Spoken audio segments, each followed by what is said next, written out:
So I'm here with my buddy Andrew Waite, and hi Tim, how are you? Good, good. I just want to talk about this magazine and kind of what Personal Real Estate Investor magazine does for me, and I think really what people have to look at it for them, because when the average investor, a new individual, someone that may have been involved in other markets or other type of investments, when he picks this up, it can seem a bit over your head, right? But for me, the power in this magazine and the power in all education really is you always have to prepare yourself for the opportunity that you hope to chase or you hope to run into. And I would agree with that. And so many people see this, a career in real estate investing can help you make money, and they think they think they're not ready for the career, so they might as well not start learning. Or they think that this the Columbia, South Carolina, I don't need to read about that, I'm not investing there now. And they don't prepare themselves for the cycles that go through Columbia that may hit their market. And so talk about the thought behind the magazine, the thought behind the market data you put out.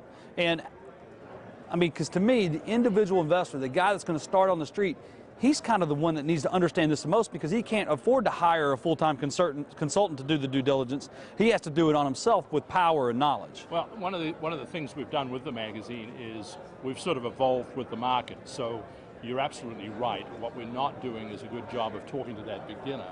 So you're going to start seeing that come back into the magazine, and a lot of discussion about the results of real estate investment. Because talking about real estate investment is like, you know, let's talk about, for example, firearms. When, for example, firearms, they're a tool to get to an end. And if you're a country conducting war, it's not the firearm that's important, it's the result of, winning the war, right? So it's the sort, we get lost in our own specialty and we make it way too important. It's the results that are important. Right.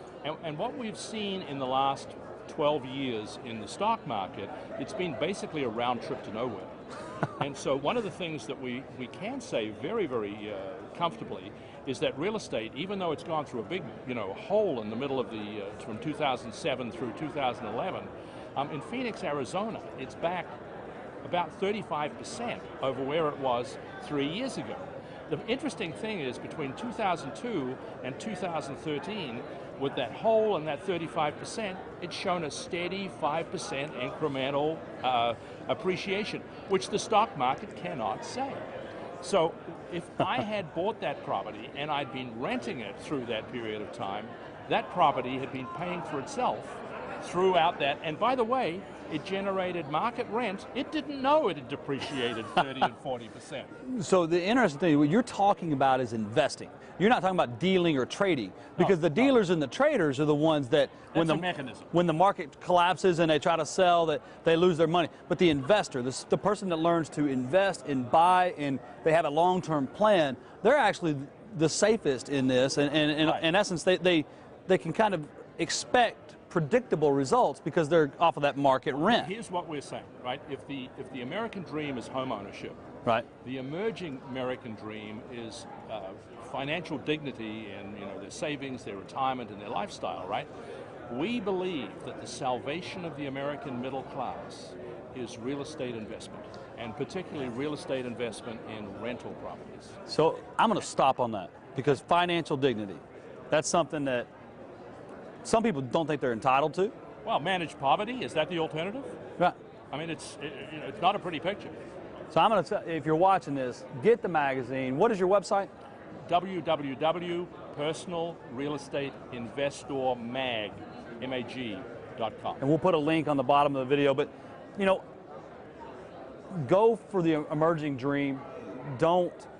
Have some financial dignity, and empower yourself for the things that are going to come, and stop living in the present and thinking, I don't pick this up because I'm not there yet. Get there in your mind so that when you have the opportunity, you can actually take advantage of it.